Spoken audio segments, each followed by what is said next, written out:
हैं आप सब। तो आज के इस वीडियो में मैं आप सभी बच्चों को क्लास 12th हिंदी कोर आप सभी के लिए इंपॉर्टेंट 40 ऑब्जेक्टिव जो आप सभी बच्चों के एग्जाम में आएंगे, इन सवालों को आप लोग अपने कॉपी में नोट डाउन करते हुए चलिए। इस वीडियो में ऑब्जेक्टिव आएगा, नेक्स्ट वीडियो जो आएगा उसमें सब्जेक्टिव क्वेश्चन आपके एग्जाम में आएंगे, वो संभावित प्रश्न मैं आपको नेक्स्ट वीडियो में बताऊंगा। तो आप सभी बच्चे वीडियो को लास्ट तक देखिएगा। वीडियो पसंद आने पर वीडियो को लाइक और अपने दोस्तों से शेयर जरूर कर दीजिएगा। चैनल पर न्यू आया तो चैनल सब्सक्राइब करिए और साथ में देखिए बेल आइकन पर क्लिक करिएगा ताकि इसी प्रकार हर अपडेट आपको चैनल पर मिलता रहे। तो चलिए वीडियो को शुरू किया जाए। देखिए सबसे पहले आपको एक पद्यांश दिया हुआ रहेगा, कुछ कवि कुछ कथन दिए हुए रहेंगे कुछ कवियों के, ठीक है।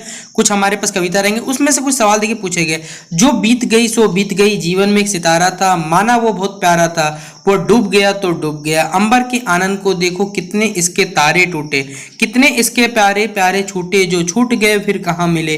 पर बोले टूटे तारों पर कब अंबर सुख मनाता है, जो बीत गई सो बीत गई, जीवन में वो था एक कुसुम थे, उस निछावर तुम, वह सूख गया तो सूख गया। मधुवन की छाती को तो देखो सीखो, कितनी इसकी कलियां, मुरझाएं कितनी वलरिया, जो मुरझाई फिर कहाँ खिली।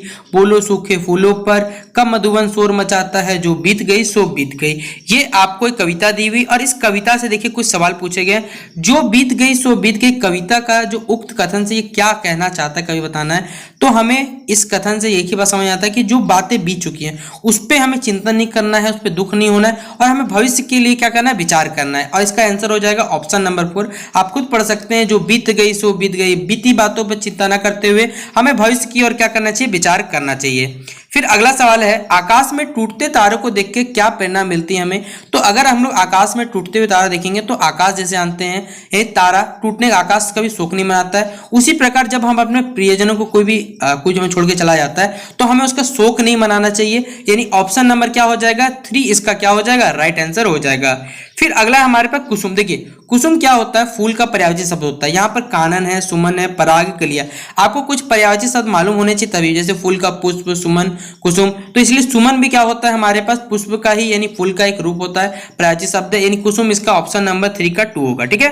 फिर देखिए यहाँ पर एक आपको क्या दिया, गद्यांश दिया हुआ और गद्यांश के जुड़े हुए कुछ सवाल पूछे गए, जिसमें यह विडंबना की बात है कि इस युग में भी देखिए जातिवाद के पोष को कमी नहीं है। जातिवाद से जुड़ा हुआ देखिए यहाँ पर हमें एक पद्यांश दिया हुआ है और कुछ सवाल आपको देखिए यहाँ पर पूछे गए हैं। ये हमारे पास पद्यांश नया नीचे पढ़ सकते हैं, थोड़ा सा और बड़ा है। यहाँ पर भारत में देखिए पहला पूछा गया है कि भारत में जो जाति प्रथा की विशेषता क्या है, कि यहाँ पर श्रम का विभाजन नहीं करती, श्रम के साथ श्रमिकों का विभाजन करती है, श्रम में ऊंच नीच का भाव पैदा करती है, या फिर दोनों कथन ऑप्शन नंबर 2 और 3 दोनों के दोनों यहाँ पर सही है। तो देखिए हमारे पे भारत में जो जाति प्रथा है वो श्रम के साथ श्रमिकों का भी विभाजन करती है और श्रमिकों में देखिए ऊंच नीच का भाव भी पैदा, क्योंकि आप मालूम होगा जिस प्रकार से काम होता है उस पर पेमेंट किया जाता है, कभी कोई मेंस को ज्यादा दिया जाता है, गर्ल्स वोमेंस को कम दिया जाता है, ये यहाँ पर डिवीजन में अंतर दिखाया जाता है। तो ये दोनों ही कथन सही है, यानी 4 नंबर का 4 हो जाएगा सही, राइट आंसर। फिर अगला हमारे देखिए पेशे में निर्धारण में जाति प्रथा का क्या योगदान होता है बताना है। श्रमिक पैसा अपनाने में स्वतंत्र रहता है, उसे पैसा बदलने में स्वतंत्र रहती है। बेरोजगारी की प्रमुख एवं प्रत्यक्ष कारण, या फिर मनुष्य को अपना पैतृक पैसा ही अपनाना पड़ता है। तो इन चारों ऑप्शन में देखिए कौन सा सही है, वो हमारा ऑप्शन 4 की पैसे के निर्धारण में जाति प्रथा क्या होता है कि मनुष्य को अपना पैतृक जो पैसा है वही अपनाना पड़ता है। फिर बेरोजगारी का देखिए प्रमुख एवं प्रत्यक्ष कारण क्या है, तो हमारे पास क्या कारण, सर्व शिक्षा, इसका सबसे बड़ा कारण क्या है, सबसे बोलो बच्चों जाति प्रथा, सबसे निकल गया, जाति प्रथा क्या हो जाएगा, इसका राइट आंसर हो जाएगा। फिर अगला सवाल है हमारे पास श्रम विभाजन का, देखिए समास बिगड़ा यानी इसे तोड़ना है, तो क्या हो जाएगा अगर इसे तोड़ेंगे इसको, तो इसका आंसर हो जाएगा बच्चों हमारे पास क्या, श्रम का विभाजन, ऑप्शन नंबर 4 क्या हो जाएगा, राइट आंसर हो जाएगा। इस गद्यांश का देखिए हमें उपयुक्त क्या लिखना है, शीर्षक लिखना है, अगर पैसे इसका हमें क्या लिखना है, पैसे लिखना है। क्या हम लोग इसका टाइटल लिखेंगे, तो इसका टाइटल क्या हो जाएगा हमारे पास, जाति प्रथा के दोष, ऑप्शन नंबर 1 क्या हो जाएगा, इसका राइट आंसर हो जाएगा। फिर हमारे पास है खंड ख है अभिव्यक्ति और माध्यम। तो पत्रकार देखिए कितने प्रकार के होते हैं, 2, 3, 4 या 5, आपको मालूम होगा कि पत्रकार जो होते हैं बेसिकली 3 टाइप्स के होते हैं, इसलिए ऑप्शन नंबर क्या हो जाएगा 2 इसका राइट आंसर हो जाएगा। फिर अगला सवाल है हमारे पास, किसी समाचार पत्र या संगठन के जो भी नियमित वेतनभोगी लोग होते हैं उसे कौन से पत्रकार हमें पत्रकार के नाम से जाना जाता है, तो कहलाते हैं देखिए लॉन्ग टर्म पे रहते हैं, इसलिए पूर्णकालिक पत्रकार उन्हें कहा जाता है, ऑप्शन नंबर 1 क्या हो जाएगा, इसका राइट आंसर हो जाएगा। फिर अगला सवाल है हमारे पास, निश्चित मानदेय पर कार्य करने वाले जो पत्रकार होते हैं, कोई मानदेय इतना पार्टिकुलर इतना मिलने वाला है, उसे हम लोग किस कैटेगरी में रखते हैं, कौन से पत्रकारों की कैटेगरी रखते हैं, तो याद रखिएगा वो अंशकालिक पत्रकार की कैटेगरी रखा जाता है, ऑप्शन नंबर 2। फिर अगला हमारे पास, जो पत्रकार किसी संस्था से जुड़े नहीं होते हैं उन्हें हम क्या कहते हैं, तो कहते हैं स्वतंत्र पत्रकार उसे कहा जाता है, ऑप्शन नंबर 3। फिर अगला सवाल है हमारे पास, समाचार पत्र लेखन में उल्टा पिरामिड शैली का जो विकास वो कब हुआ था, ये हमें बताना है। तो इसका विकास याद रखिएगा, जब अमेरिका में गृह युद्ध चल रहा था, ठीक है, अमेरिका में जो गृह युद्ध चल रहा था उसके दौरान इसका विकास हुआ था। यानी ऑप्शन नंबर क्या हो जाएगा, 2 इसका राइट आंसर हो जाएगा। फिर अगला सवाल है हमारे पास, समाचार पत्र की देखिए प्राथमिकता का क्या आधार होना चाहिए, कि समाचार पत्र के क्या उसका आधार, बेसिक क्या फंडामेंटल्स हमें ये बताना है। तो इसका क्या हो जाएगा हमारे पास, जो पाठकों की रुचि है, दृष्टिकोण है, मूल्यांकन है, उसी के आधार पर क्या इसका आधार होता है। तो 14 का क्या हो जाएगा, 1 नंबर इसका राइट आंसर हो जाएगा। फिर अगला सवाल है, पत्रकारीय लेखन का देखिए सबसे जाना पहचाना रूप क्या होता है, यानी पत्रकारिता लेखन सबसे जो जाना पहचाना हमारा रूप है वो कौन सा रूप है, वो है हमारे पास है समाचार लेखन। यानी ऑप्शन नंबर 3 क्या हो जाएगा, इसका राइट आंसर हो जाएगा। फिर अगला सवाल है हमारे पास, समाचार लेखन में देखिए कितने प्रकार होते हैं, प्रकार लिखा गया है, इसे प्रकार कर लीजिएगा। समाचार लेखन के 16 नंबर, गलती 6 नंबर दिख रहा है आपको। समाचार लेखन देखिए कितने प्रकार होते हैं, याद रखिए ये टोटल 6 प्रकार के होते हैं। ऑप्शन नंबर क्या हो जाएगा, ऑप्शन नंबर क्या हो जाएगा बच्चों, 4 इसका राइट आंसर होगा। फिर देखिए कौन से प्रकार सूचनात्मक और तथ्यों पर आधारित होते हैं, ये हमें बताना है। कौन सा होगा, वो क्या, कौन, कब और कहां, ये बेसिक होता है फंडामेंटल। तो ऑप्शन नंबर क्या हो जाएगा, 1 इसका राइट आंसर होगा। अगला सवाल है हमारे पास, पाठ्य पुस्तक देखिए कुछ सवाल है आपके पास, आत्म परिचय जो कविता के द्वारा कवि की देखिए चाह क्या है हमें ये बताना। ये बुक से आपका जुड़ा हुआ सवाल है, और कवि क्या चाहता है, कवि की चाह आत्मा का परिचय, यानी ऑप्शन नंबर क्या हो जाएगा, 2 इसका सही उत्तर हो जाएगा।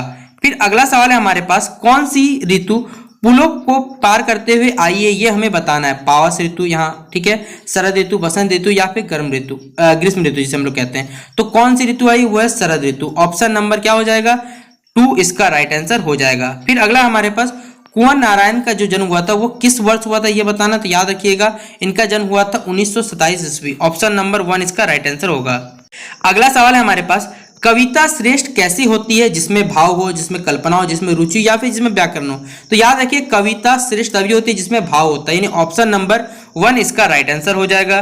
फिर अगला सवाल है हमारे पास, बात सीधी थी पर कविता में देखिए किस प्रकार की जो भाषा थी, चली थी, वो हमें बताना है। लोचदार, साहित्यिक भाषा, कठिन भाषा या फिर मुहावजार भाषा। तो इस कविता में किस प्रकार देखिए भाषा शैली का इस्तेमाल किया गया था, ये हमें बताना है। तो यहाँ पर देखिए मुहावरेदार भाषा। ऑप्शन नंबर क्या हो जाएगा, 4 इसका राइट आंसर हो जाएगा।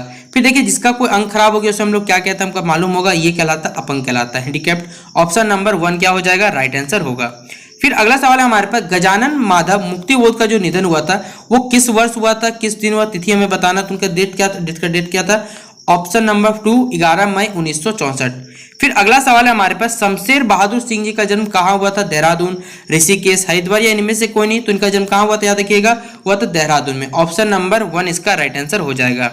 फिर अगला सवाल है, निराला का पारिवारिक गांव कहाँ स्थित है। तो याद रखिएगा निराला जी का पारिवारिक गांव कहाँ पर स्थित है, वो यह स्थित है गढ़कोला के उत्तर प्रदेश में, ठीक है, उत्तर प्रदेश के गढ़कोला में। फिर अगला हमारे पास, बादल राग कविता की भाषा शैली क्या है या भाषा क्या है, खड़ी बोली, अवधी, भोजपुरी या मैथिली। तो याद रखिए कैसी बोली है, वो खड़ी बोली। ऑप्शन नंबर 1 क्या हो जाएगा, इसका राइट आंसर। फिर कविता में वर्णित देखिए किस्वा का अर्थ क्या होता है, ये हमें बताना। किस्वा का वर्ड है इसलिए उसका मतलब क्या होता है, याद रखिए धंधा। किस्वा मतलब क्या बताता है, धंधा।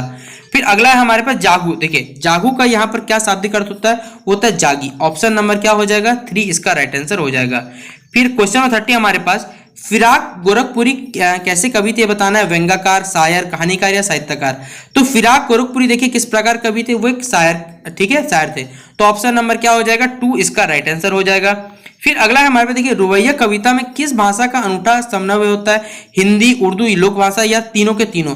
तो देखिए इसमें क्या होता है, रुवैया कविता में इसमें तीनों का उपयोग होता है, हिंदी भी, उर्दू भी, लोक भाषा। इसलिए ऑप्शन नंबर 4 1 2 3 तीनों इसका सही उत्तर है। फिर उमाशंकर जोशी का जन्म किस राज्य में हुआ था। तो इनका जन्म याद रखिएगा, हमेशा पूछा था एग्जाम में, गुजरात राज्य में इनका जन्म हुआ था। महादेवी वर्मा किस राज्य की निवासी थी, एकदम VVI सवाल है, पूछा जाता है, उत्तर प्रदेश। ऑप्शन नंबर 1 क्या होगा, राइट आंसर होगा। देखिए बाजार का जादू चढ़ने पर व्यक्ति क्या करता है, अनावश्यक सामान खरीदता है। ऑप्शन नंबर 1 आवश्यक सामान खरीदता है, क्रय शक्ति प्रदर्शित करता है, या फिर ऑप्शन नंबर 4 1 और 3 दोनों के दोनों जो कथन है हमारे पास सही है। देखिए जब आदमी के पास बाजार का जादू मतलब ज्यादा पैसा हो जाएगा, अनावश्यक सामान वो खरीदने लगेगा, उसके बाद क्या होगा, वो क्रय शक्ति का अपना प्रदर्शन, पैसे का प्रदर्शन करता है। इसलिए दोनों कथन सही, 1 और 3, 4 नंबर, ठीक है, इसका आंसर हो जाएगा 4 1 और 3 दोनों सही है। धर्मवीर भारती देखिए कैसे कवि थे, ये हमें बताना है। तो किस कैसे कवि थे, वो एक साहित्यकार थे। ऑप्शन नंबर क्या हो जाएगा, 1 इसका राइट आंसर हो जाएगा। फिर अगला सवाल है हमारे पास, रेणु की सबसे लोकप्रिय उपन्यास क्या है, मैला आंचल, दीर्घपथा, परती कथा, परिकथा या फिर कितने चौराहे। तो रेणु जी के देखिए सबसे लोकप्रिय उपन्यास कौन सा, ये हमें बताना है, तो वो है मैला आंचल। ऑप्शन नंबर 1 इसका राइट आंसर हो जाएगा। फिर यशोधर बाबू अपने बच्चों तथा पत्नी से क्या चाहते थे, तो आपको मालूम है चैप्टर आपने अच्छे से पढ़ा होगा, सम्मान चाहते थे। Option number 2। फिर लेखक की कक्षा के मॉनिटर का देखिए नाम क्या था, हमें ये बताना है, तो क्या नाम था, बसंत पाटिल। ऑप्शन नंबर 1 क्या हो जाएगा इसका राइट आंसर। फिर 39 का आंसर क्या हो जाएगा, कहानी के शीर्षक जूझ का क्या अर्थ होता है, संघर्ष, चालाकी, मेहनत या कठिनाई। तो इसका देखिए कहानी के शीर्षक जूझ का देखिए क्या अर्थ होता है, ये हमें बताना है। इसका अर्थ होता है संघर्ष। ऑप्शन नंबर 1 क्या होगा, राइट आंसर होगा। फिर देखिए किसको जन्मजात बहादुर कहा गया, हिटलर को, चर्चिल को, विल्सन को, या फिर मिस्टर वान दान को कहा गया। तो यहाँ पर किसको कहा गया, देखिए जन्मजात बहादुर, वो है चर्चिल को कहा गया। तो ऑप्शन नंबर 2 क्या हो जाएगा, इसका राइट आंसर हो जाएगा। और इसी प्रकार देखिए हमारे class 12 Hindi core 40 important objective मैंने आपको इस वीडियो में करवा दिया। नेक्स्ट वीडियो में आपको सब्जेक्टिव का भी देखिए इंपॉर्टेंट जो क्वेश्चन है वो अगले वीडियो में बता दूंगा।